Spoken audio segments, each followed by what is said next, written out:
Welcome, ladies and gentlemen, to another edition of Media Watch. We've been off for about a month here. We've got different things have happened and so on. But we're back on. Rob, I'm here in Santa Barbara, and Rob is somewhere else, basically, as you will see. The Zoom that's taken over the country, basically everywhere. When people communicate and do TV shows and so on, it's gotten to be a really big deal. How do they get all those people to talk at the same time? I mean, well, they don't talk at the same time, but they're all on basically. And if it's an audience of say thousands, it's pretty tough, I suppose, to keep track of everybody. At any rate, our idea here is the Media Watch is to check the media and keep an eye on them and so on, both conservative and liberals, to kind of make our comments on them. Anyway. Rob, how's things in wherever you are? Well, here I am in an undisclosed location. I thought it might be a nice night since we have so many people who are announcing that they are running for president. Yeah. That we probably ought to talk about a few of them. I mean, everybody knows that Trump is running. Everybody knows that Joe Biden is running. But there's at least one other Democrat running. That's Robert F. Kennedy Jr., and there's at least, and I think there's probably another one, and I think there's like 6 or 7 other Republicans running. I can only think of Ron DeSantis, Larry Elder, Asa Hutchinson. There's, I think the mayor of Miami has just announced, but I'm not sure of that, and I don't know that person's name offhand. Okay. I know the woman from was the governor of South Carolina. What was her name? Oh, yeah. Nikki Haley. Yeah, Nikki Haley. I kind of like her. And she was, of course, Trump's ambassador to the UN during his administration. Right. She gave that up, however, before her time. Anyway, but that's, of course, always the case. Look back at the Republican, 2016 when Trump first ran. They actually had to have 2 different debates. Sure, that's because they had like 16 people. Yeah. So they still got a little ways to go, I would guess, huh? Oh, I forgot. Yes, one of those is back. That's Chris Christie, former governor of New Jersey. That's right, Chris Christie. He's also in there. Yeah, and they ask him why are they running? Obviously, they're going to be very. They're not going to. Most of them are not going to win. It'll be either Trump or DeSantis, something like that. Although you go to the convention, and it could be one of those things again where, keep in mind, historically, the convention really is kind of these primaries are kind of a new thing. Now, what a candidate they go through all the primaries, starting with New Hampshire or Iowa or South Carolina, elsewhere. They have those, and by the time the convention is going to be nominated, the candidate is already known. I mean, Donald Trump went to the Republican convention knowing that he was going to be the nominee in the primaries. In the past, that wasn't the case. And the fact is, maybe you can correct me on it and so on, see if I'm correct. But the delegates are only have to vote for the person that they're representing as far as the primary is concerned on the first ballot. They can change at some. If you get into like in 1920 when they were trying to get somebody to run in a Republican, they had 102 ballots before they actually got Warren G. Harding as the nominee for the Republican Party. That's what what do you call it, backroom, smoke-filled room term came about. Basically, that's when that started talking about that. So the primaries, but in this case, it might very well be that there's not somebody who has the total deal. Now, of course, Trump is it's well over a year away.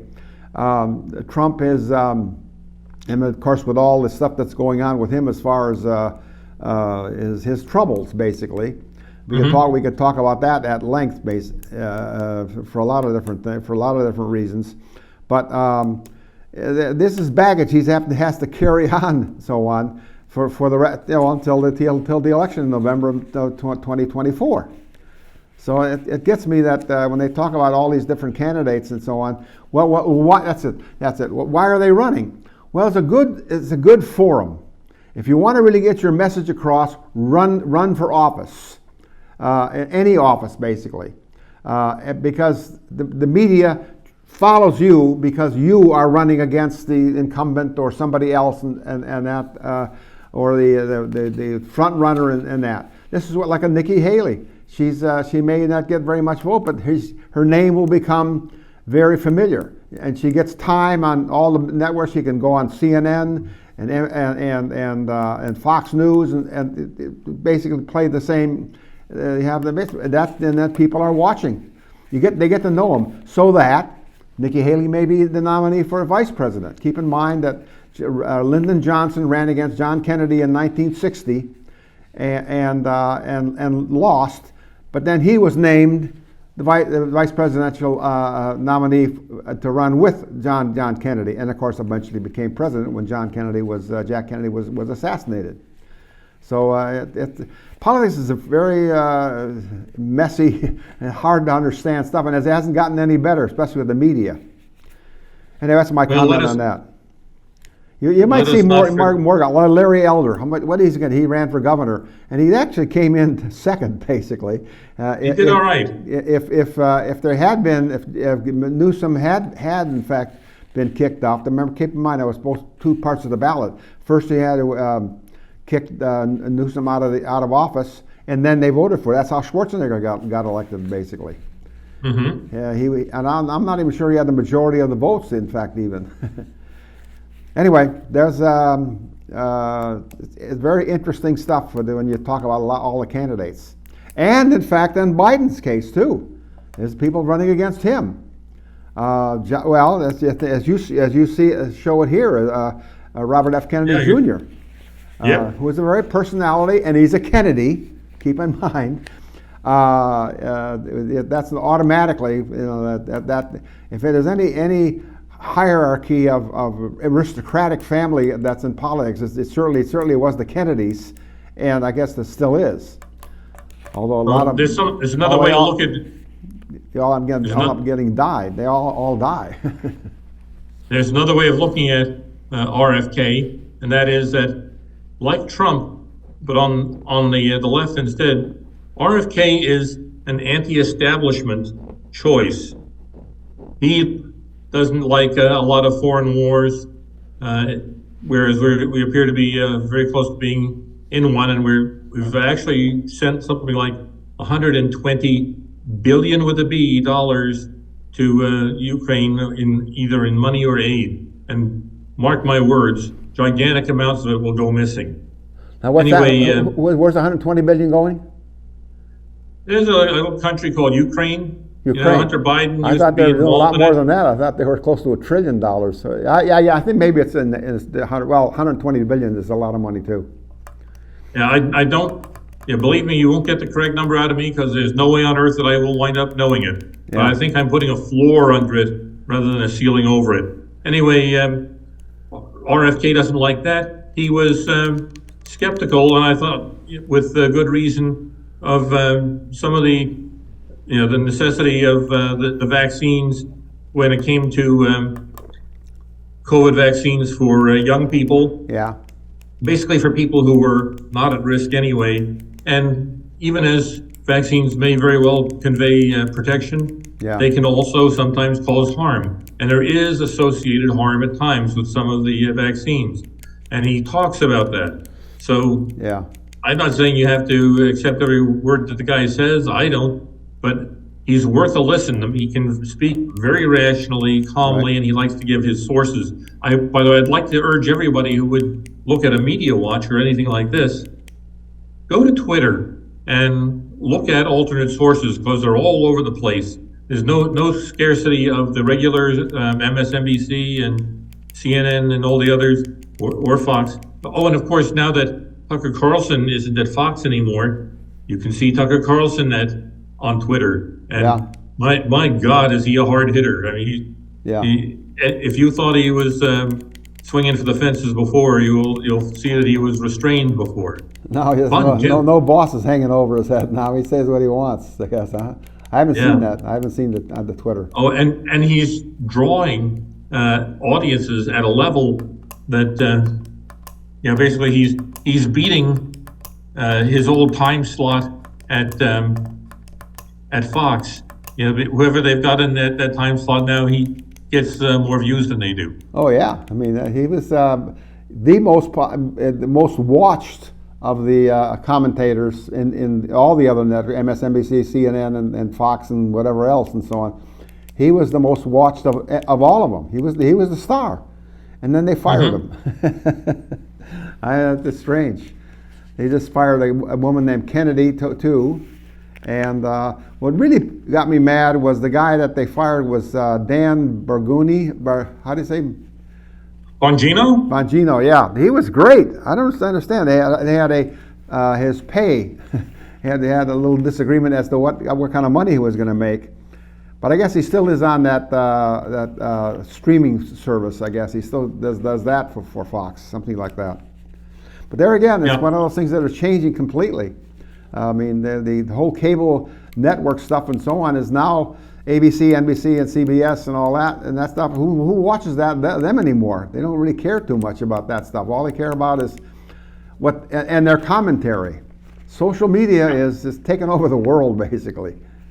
And it's all, by the way, whatever you do stays in the cloud. It's going to be there forever.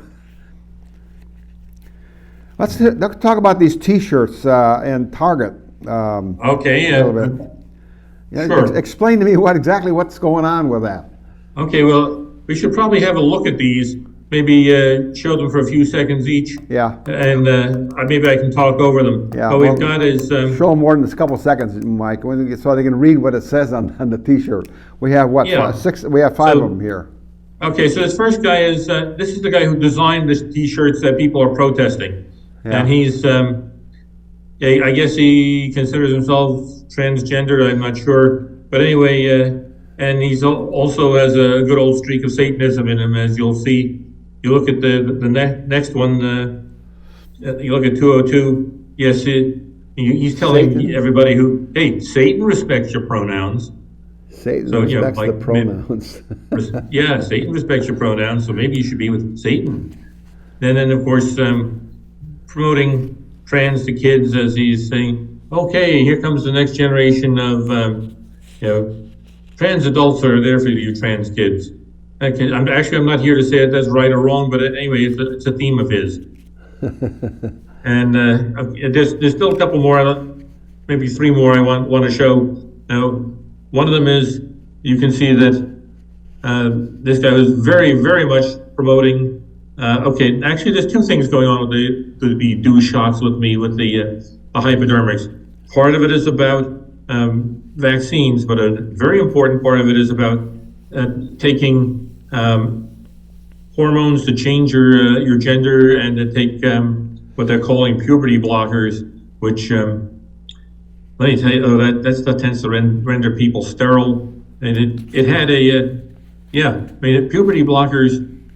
One of the things that they were sort of good for was there were people who had cancers that were exacerbated by their own sex hormones, and if you could suppress that, you could help control their cancer. And it's just kind of a radical thing, but of course, if you've got cancer, maybe sometimes something radical is a good thing to do. But when somebody is healthy, except for being upset about what kind of healthy body they have, I'm not sure it's indicated. Of course, and I'm not their doctor, so I'm not going to tell them what they're going to do. I tend to worry about it when it's pushed at kids. Anyway, there's two more. Yes, now that's an important word I hope you all know. Bury cis feelings. Now, cis, naturally, people have informed us that you are considered cisgendered if you feel like you're a man or a woman and you were born as a man or a woman. In other words, if your chromosomes and your body and what you think you are all mesh. And that's because, and I say it's a back formation because, see, in chemistry, there's cis and trans. Cis are things that are on the same side of a molecule, and trans are things that are on opposite sides of a molecule. And so they've transferred this on over into talking about genders. They make it sound scientific. But anyway, they want to bury your feelings, or basically saying death to your feelings. Yeah. And there's one last that you should see that has a guillotine, because this is, first of all, Anybody who thinks that transgenderism isn't such a great thing, or that homosexuality has its problems, they're going to call a homophobe or a transphobe, and they're calling this is the homophobe headrest. In other words, they're saying, put your head here in the guillotine if you disagree with us, and why don't we just lop your head off? I'm sure that I hope that they mean that figuratively. I hope they don't mean that they would actually kill you just because you disagreed with them. But you never know, because you could be speaking metaphorically to a bunch of people, and as we know, because some folks in the crowd always go too far, maybe it whips some folks up to decide that people who disagree with them are their mortal enemies and they have to go. Anyway, it's the kind of thing that this is the stuff that was in the Target. They'd say these are the trans and gender displays. They used to be up front, and people protested, and then they moved them into the back. Now I have no idea where they are. Yeah. But Target was catching. You think they're still being sold at Target? I don't check, so I can't speak to it factually, but I know that this is what people were whipped up about. Yeah. So originally, you can decide for yourself. originally the people that were just did against it. They didn't like the product, and then it was the other ones that did like it because he moved the display back someplace. Then they protested too. They're upset. So Target can't win unless they sold a lot. Unless they did sell, in fact, did sell a lot of these T-shirts. And I thought that one of the best things you could do would be say, hey, check out this merchandise on our website. Yeah. So that nobody winds up protesting too much about. Well, it's hard to pick at a website, but you can pick at a store. Just to let you know, I was in the silk screen business for a while, and I had a T-shirt with the flowers that on the front. I don't think it went on the back too, but it was all across the front. And I didn't design that. It was a guy that I was doing business with, and he's the one that designed it. But I silk screened a lot of those T-shirts and so on. We sold a lot of those here in Santa Barbara at the if you remember J.C. Penney. Sure. Here, a local store here, and so on and so forth, and that was the. But there again is a thought that I've had about T-shirts and so on. Sometime if you'd be sitting having coffee someplace in here, just count the number of people that are wearing a T-shirt with something on it. It's an advertisement of some kind that they're as these teachers trying to convince them. It's bumper stickers, except they're attached to the back and front. Back or front, and sometimes on both sides, front and back, walking down the street and so on. Most of the time, you won't be able to find anybody wearing just a plain old T-shirt without anything on it at all. That's it. What these people are getting away with, as far as the advertisement is concerned, they're advertising a product or an idea, and they sold a T-shirt to do it. You go in a lot of restaurants. In-N-Out Burger has it on the wall. You can buy an In-N-Out Burger T-shirt if you like the burger so much, I guess, and so on. Well, that's advertising. Sure, it's you're joining and displaying that you're in a cohort of people who do something that you like or you think that people will approve of. And of course, we see that in other consumption. Let's say somebody drives a Porsche and they wear a Porsche T-shirt, or somebody wants people to think that they drive a Porsche, so they wear a Porsche T-shirt. Exactly. So, that's another, yeah. So it's status. They couldn't afford a Porsche ever. But I can afford a T-shirt. But they can afford the T-shirt. That's Barely, right. probably. They don't give those things, and then they sell them. They actually sell the T-shirts. That's it's amazing. Like In-N-Out Burger, you can buy a T-shirt, but you have to pay for it. I don't know what the price is and so on, but you're walking around with a T-shirt that says you like In-N-Out Burgers. It's a beautiful thing where In-N-Out Burgers. People are actually paying to advertise for somebody, but God bless them. I wish I had products that people wanted to pay me so they could advertise for me. That sounds terrific. Yeah. So anyway, as we know, it's something that people have gotten to do, and what the heck, I've probably worn a few myself. Yeah. More like something. I was wearing a Mount Lassen National Park T-shirt. And of course, I've been to Mount Lassen. I also am a volcano enthusiast. Yeah. And so maybe in some way I'm flattering my ego by saying, I've been to Mount Lassen, and I'm into volcanoes. So, which just shows people how cool I am. Okay, well, what's next here? What's next here? We covered that subject. I'd like to leap back for a minute to our pictures that are numbered 101, 2, and 3, because they're about George Soros, who some people know as Soros, yeah. A famous guy who funds a lot of Democrat and leftist causes. He's made a lot of money in investing in the various currency markets a while back. I remember it. Right. Made a lot of money shorting the pound in Europe. Yes. Yeah, he made over $1 billion shorting the pound. Anyway, his fortune is somewhere around 25 billion these days, and his son is Alex Soros. He's passed the torch to him.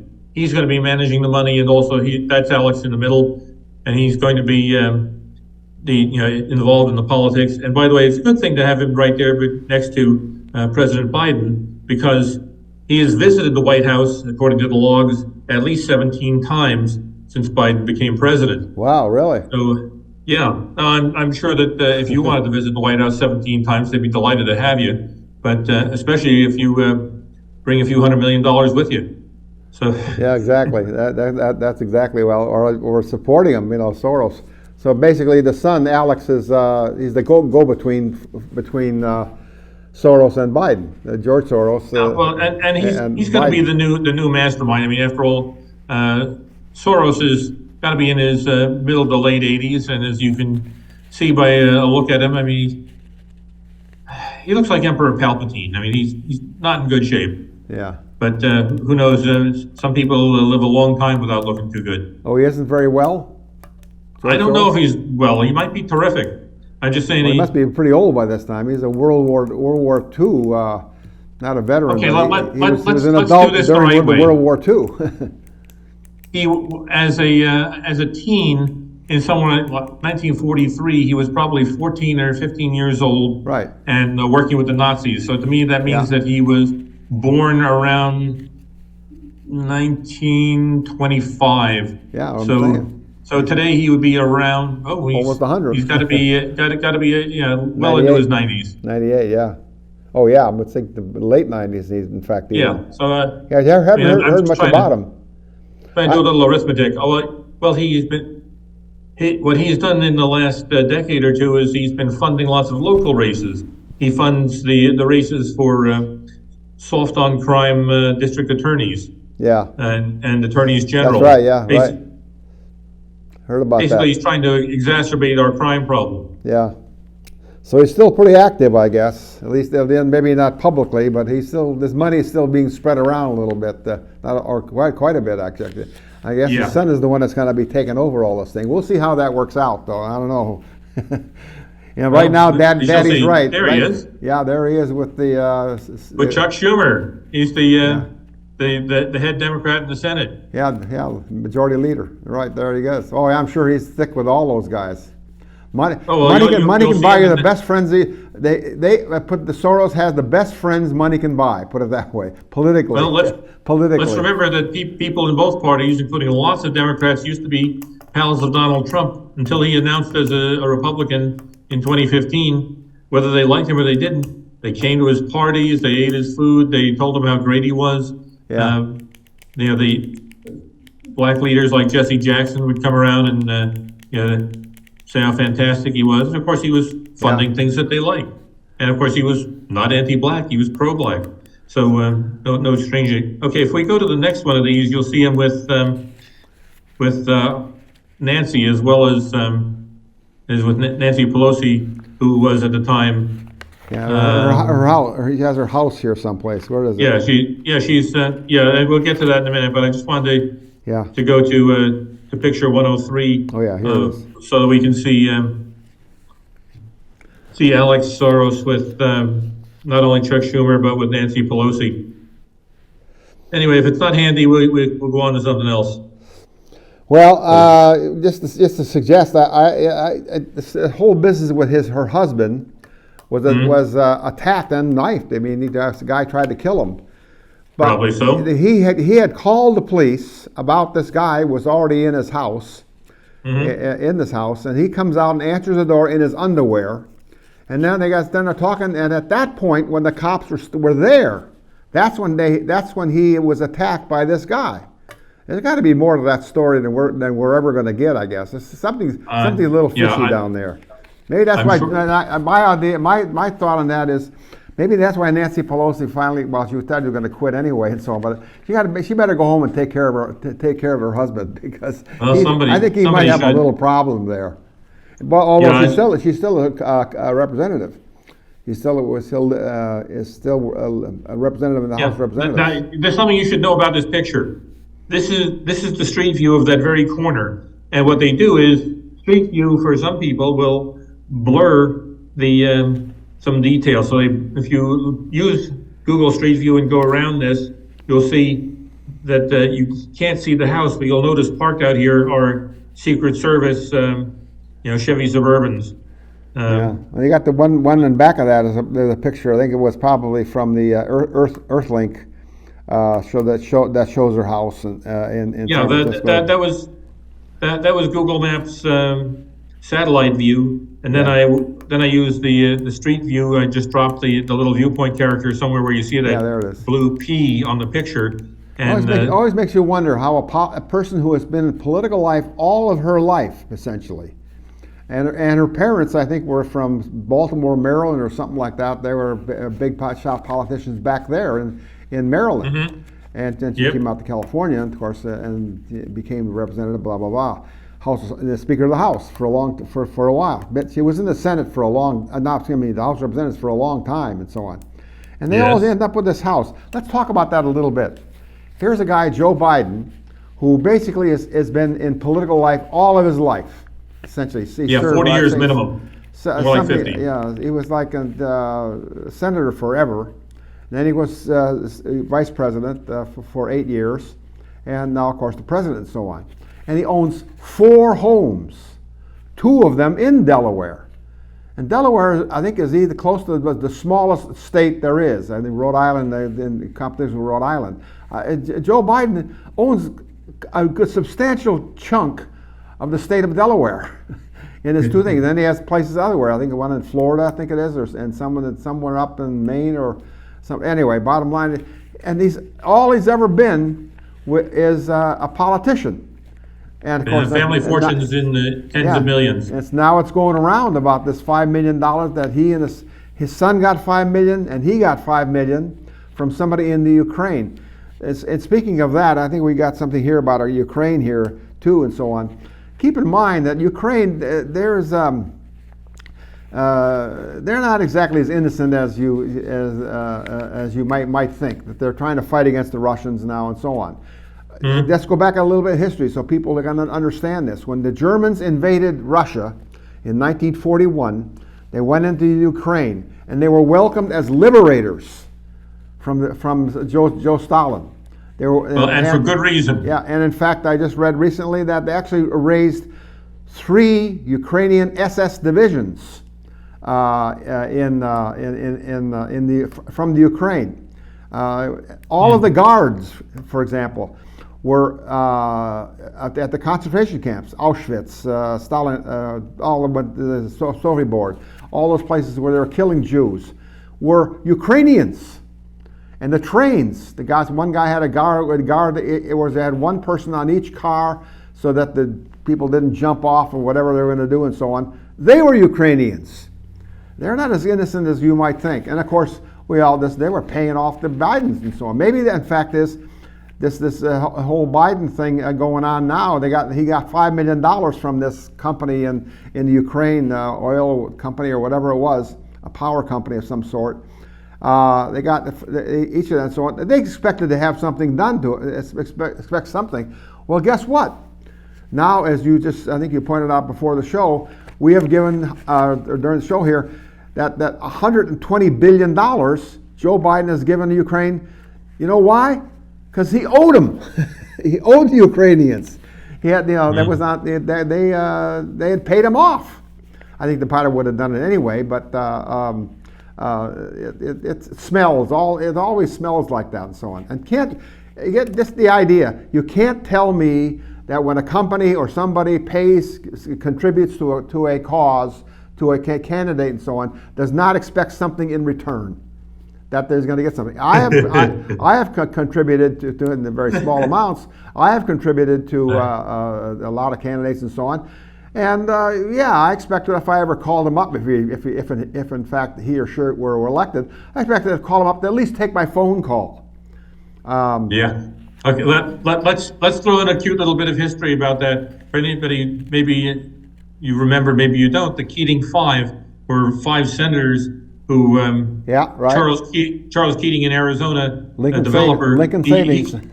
He contributed some $12 million to their campaigns. One of them was John Glenn.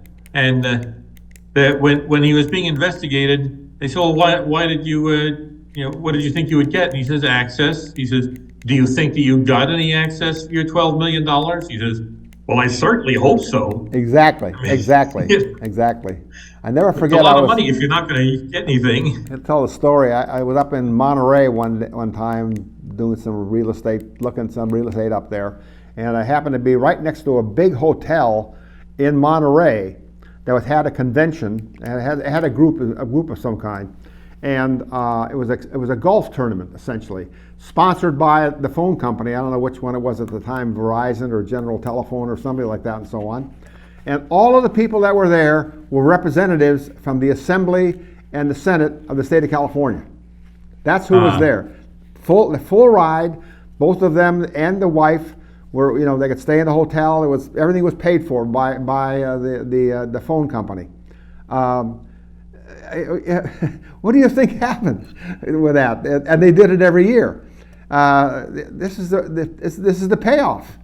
When the vote comes in something else, then for something that has to do with the phone company, of course they're even then we're highly regulated. They expect to have something that favorable to them and so on. Because next time around, the same is true with the unions here in Santa Barbara City. They have the firemen's union and the city and the county. You have the firemen and the policemen and so on contribute to the campaigns of the people they do. Why? Because at some point they're going to be asking for a raise and their salary or something else and so on. And guess what? If that person is in fact elected, that they supported and so on, and come time for this pay raise or something else, pay raise that they're going to get, they didn't get it. The next time around, that candidate does not have the support of the police and the fire department. I know for a fact, in fact, I used to see it out in Isla Vista, that the firemen would walk around. Of course, they're all, the girls out there love the firemen, walking around in Isla Vista with a T-shirt. Here we go, a T-shirt of this supporting the candidate that they wanted to have done. Well, out there in Isla Vista, of course, oh my God, this fireman guy, dude. God's gift to women is wearing a T-shirt. I guess we'll vote for whatever he has on his T-shirt, and in fact, that's true. The only one that didn't do that was the mayor of what was her name? She just lost here recently. Mayor of Santa Barbara. What? Yeah. I can't hear you. Kathy Morello? Yeah, Kathy Morello. Yeah, Kathy Morello. She was not supported by the fire department or the union or the police union and so on, but she won the election. In fact, I think she was elected twice. I think she did get the mayorship. She did get it twice. Maybe she didn't. Anyway, she became, actually that was for the city council. Then she ran for mayor and won that too. But they were all at the party at that night when she was announced elector. The union guys were there, not wearing T-shirts. They were just there supporting her now. And they were supporting her in all other respects when she ran for the office again, and of course when she ran for mayor. Again, it's one of those things. If anybody even suggests that people who give money to a candidate don't expect something in return, is stupid. They're just plain stupid. Of course you give them. You give them because you want something. It's a business deal. That's what it amounts to. And George Soros is just right up there with the best of them. Hey, Bob, I've got a lovely parallel for you that not too many people know. And that is that LA County supplements the salaries of state judges in their region. You know, they're poor sons of guns. They're underpaid, and they're not like I think they're. But Yeah. anyway, they get a hefty, many tens of thousands of dollars supplement from LA County. And you might be surprised at this, but LA County just about never loses in state court Yeah. with these people that they've been contributing to. Yeah, yeah, right, mate. Yeah, doesn't happen. there you go. And you don't see much. This is the program you're watching is called Media Watch, and that's exactly what it happens. You don't really hear much about that.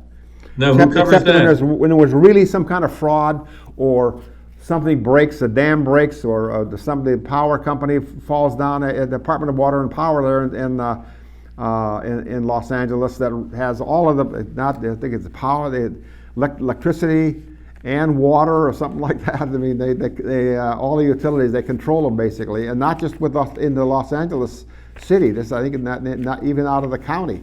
They have this they provide the power, and so on. And there was big scandals about that. You know, that it was right down there with people being paid off and that, but it didn't do much good. There was very little, as you just suggest. Very little was done to prosecute or do them, and it obviously still goes on.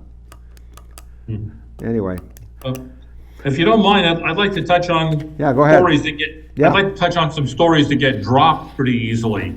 So one of them would be we look at picture 310. There was somebody who ran their car into a truck into a gate at the White House. Yeah, right. And this guy, they made quite a lot out of the fact that he had a Nazi flag in the back. I don't know who drives around with a. By the way, our flags for display. I mean, who has a Nazi flag? I mean, I don't have one at all. But why would somebody has one in the back of their truck? Well, here's a picture of that gay, and here's the picture of that guy. The story vanished, and I would say it was because this guy isn't white enough for the narrative. The narrative is supposed to be that some racist Nazi white guy is attacking the God's gift Joe Biden, and then you get a look at him, and he's really not nearly white enough. So that story goes away. It didn't last long, I can tell you that, because there really wasn't much meat in that story. Basically, this I could say some idiot ran his truck, I guess it was. Or he rented the truck, didn't he? He drove across country and ended up, and he rented the truck, and then he drove it into the gate. And he looked like a guy who owned a truck. Yeah, I don't think he looked like a guy who owned a truck. By the way, I don't know how often you've seen that, but I think so many right-wing protests are staged, and that I'll see like a Confederate flag or a Nazi flag, and I want to say that this is part of some conservative thing. And you get a good look at those flags, and they are absolutely new, pristine, clean, and they still have the creases. They're fresh out of the box. Yeah. So you can buy those on the internet, I'll bet, huh? I suppose. I'm sure they can. I guess you get them probably where you get other flags. And the FBI knows exactly who bought it, and they're tracking them. Naturally. Like I tell people, everything's in the cloud these days. Everything's out there. Yeah, I wouldn't want to count. You want to count on getting away with stuff? I wouldn't count on getting away with anything. I think if somebody really wants to track you, especially they have the resources of the FBI, don't count on putting anything past them. I might count on them lying about it, but I wouldn't count on them not knowing. So somebody else. What about this other guy? He was a gay guy. He shot up a bunch of kids in a school.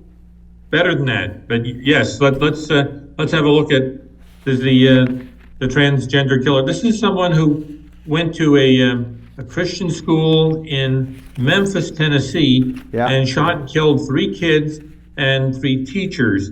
And they tried to make this something crazy. It turned out this guy was born a woman, and it was only recently using a male name. This is Andrea somebody or other. In fact, one of the news services caught hell for using what they called her dead name, because She's not Andrea anymore. Anyway, this perp wasn't a white cis male, so that this one doesn't fit the narrative. But something else important is that this perp had a manifesto that she had written all about how they felt, what they were doing, why they were killing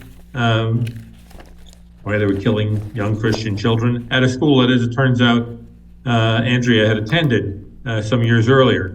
Anyway, have you seen the manifesto? Well, no, you haven't. And I suspect that it too might not fit the narrative of. Then they got to defending him too, but because he was transgender, and they pointed that out because I guess he was and so on. But people with transgender, you're racist again or something about that you're against transgender people. Well, about this guy, yeah. He deserves a little ridicule and all that. Let's just stop for a minute, though. Sure. You have some videos, too, you want to show, too. So let's get a couple of those, okay? A few of those. All right, well, how about our favorite current president? That would be the first one. That would be video number 1, because, and this only runs 9 seconds, but you got to listen to what Joe's got to say. So let's just roll that and it'll be obvious what we want to say about it. Can we show the video? Here it is. And by the way, if they do, that means, not a joke, everybody, that's why we were defeated in 2018 when they tried to do it. We went to 54 states. That's the key. Now, he does want to make a state out of Washington, D.C., of course. Yeah, and they'd like to make a state out of, they want to make a state out of any place that'll vote Democrat. Yeah. But at any rate, the key here is that his meds hadn't been adjusted, and he was talking like there were 54 states. Yeah. Of course, Obama once made a speech in which he referred to the 57 states, and we had to wonder if he meant the 57 Islamic states in the world. But who knows? Yeah. Anyway, and I don't mean to harsh on this too much, but I'd love to show the next one too, because this is a woman who's talking about how she got into all the LGBT stuff, the trans stuff, and it's only about 14 seconds worth, but there's something weird about this. I call it the vegan cat syndrome. So if we play that, I'll chat a little about it. Okay, here it is. What drives me is my children are all queer. My eldest child is non-binary. My son is gay. My youngest is fluid, and they're my kids, and they teach me every day. Absolutely. So what I'm noting here is someone who's, yes, she's telling you why she's such an activist about these issues, but what do you know? What a coincidence that not one of her kids is ordinary and straight. This is the kind of thing where I look at somebody who's had a string of horrible relationships, and you start saying, the only thing these relationships have in common is you.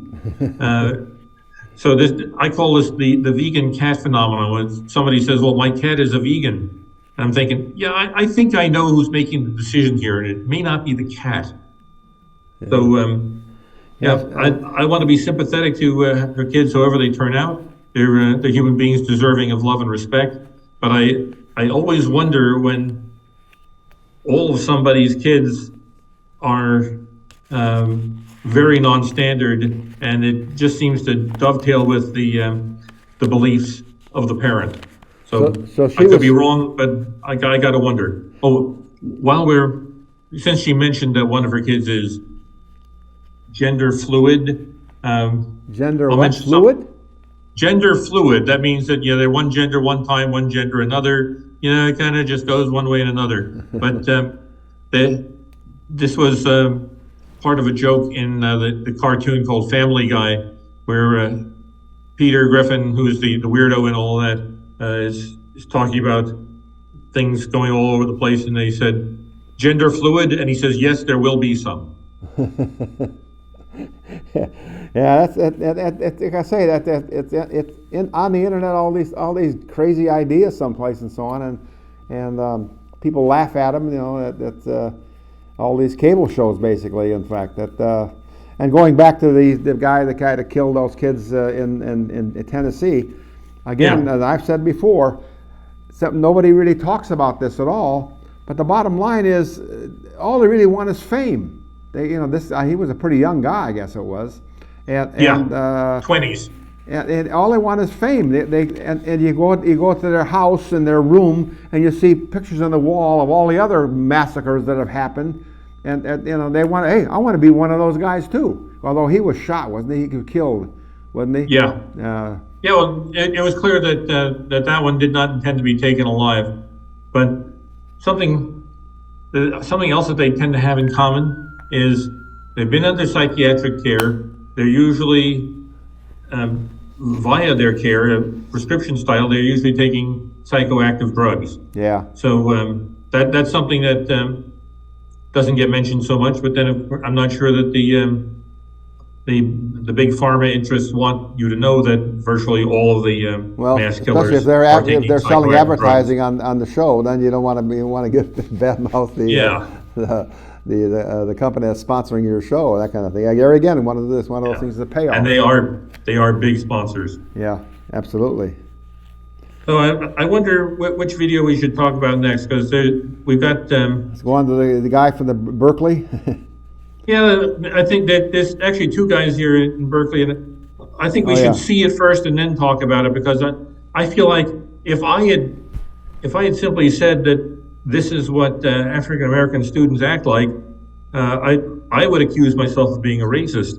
So maybe you should. And of course, I also don't think that they all act like this. I think that there's something about being in the African American giving you reparations studies side of it. I think that might be the filter. Let's have a look at them. Yeah, let's take a look.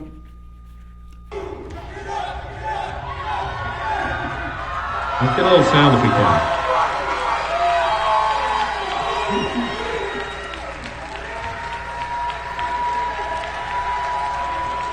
They got some stuff to say too if we can hear them, but it's not too important. Even just seeing it is. Airman Anderson said the last shall be first and the first shall be last. Receiving a Bachelor of Arts in Disciplinary Studies field, Political Economy, Legal Studies, and African American Studies. He said disbursement and allocation, reparations for African Americans, and opportunity. So as you can see, his theme is other people's money. It should be flowing my way, right away. I demand it. Yeah. So and that of course is essentially his major. That was his interdisciplinary major. Yeah. So anyway, I can't hang it on blacks when in fact it's universities trolling for this and churning it out. But if I was to tell people, oh yeah, your graduation, it should be black only, I think I would be correctly identified as some kind of terrible segregationist. They say, what the hell are you doing? But of course, I don't tell people what to do, and they go ahead and do it. Well, you might want to watch out for then, because there's a big black studies program out in UCSB. In fact, there's a guy that started, Cedric, I can't remember his last name. Really nice guy though, really a black guy. But he was, he was a nice guy. He died pretty young, in fact. Yeah, I knew him. I can't remember his last name though, but Cedric, was a really good guy. Anyway, he started it, and it's a big program out there now, and they're graduating. In fact, part of the graduation was today, in fact, even, but the big part will be Saturday and Sunday. And we'll see what and I'm sure they have a Black Studies part of the program that people who graduate in Black Studies will see if they've seen these videos and know that, well, I'm going to up that a little bit and be out there. In fact, the media may be out there encouraging some of these guys to do just that. Like I say, it gets to be, well, mark my words, we'll just see what happens. All of a sudden there'll be some black guy or somebody that graduates in that area and performs. I didn't really get what he was saying and all that stuff, but I guess he was glad he was getting out of school, I guess. Anyway. Well, that would be the most wholesome part. The rest of it was all about how America should be throwing a bunch of money their way. Because when people talk about disbursement and allocation, that's a nice way to depersonalize it. But they mean, somebody else's money. I want somebody somewhere forcefully, from the government, to send me other people's money. Yeah. And what the heck? I don't like that very much. I think Okay, we only got about 8 minutes left here, so Okay, it's a let's corrupting move on. influence. Let's Okay, move so on. if we want to move on, maybe we can, Videos. maybe we should skip some of the, I mean, I'd like to see Keith Olbermann make an idiot of himself, but I'd like to go back to a few of my humor things. Anybody mind if I sure. do that? Yeah, let's do that. Let's do the Soviet Russia, Soviet America ones. We got 4 of those, and I'm going to supply the voice. I'm going to read them because you know this is a kind of a joke where like everybody knows about where's Waldo. They say in Soviet Russia, Waldo finds you. It's a little on the threatening side. So we'll take a look at another one. So this is now I work these into the Soviet America version. So it's in Soviet America, TV watches you. Yeah, it might be right too. What gets me is they changed the time now on the they can do that when you used to be when they went from daylight saving time to whatever and so on. It was all, you had to change your clocks. Everybody had to change their clocks. Well, that doesn't happen anymore. Just all of a sudden, it's the right time basically. But that's the It all makes the you clocks wonder that are. who's in control of my television set. Who's watching me? I thought Those that. are the clocks. Yeah, those are the clocks that are connected to the internet in some way. Yeah. And of course, if it's connected to the cable TV, then in a sense it's also connected to the internet. So let's bump up to the next 2 Soviet guys. Yeah. Everybody's an art critic. Okay, we'll back off to the other one, but first everybody knows about violating your terms of service in Soviet America. Terms of service violate you.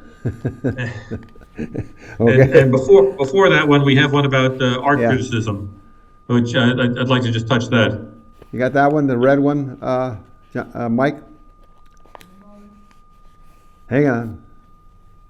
Yeah, the director has a lot of problems there. They keep all this stuff straight. Alrighty, I hate to bother him. There it is. We have that's not it. That's We not have a it. great No, that's not great it. director, by the way. That's not it. Yeah, no, this would be It's right picture between the number- two ones, the Soviet things, Mike. it's number Anyway. 814. Let's move on. Let's move on. Yeah, all right. Okay, so we move ahead to the Peter Griffin from Family Guy. This is a great meme that we have from people having little color-coded tiles that tell them how to interpret something. Like so so. here's this is the cop who's looking at somebody who's pulled over and he's trying to decide whether he's a white supremacist or a peaceful minority fighting white supremacy. And so you just hold up the little color tiles and try to decide. I don't know, maybe we'll leave the other one out. Let's see.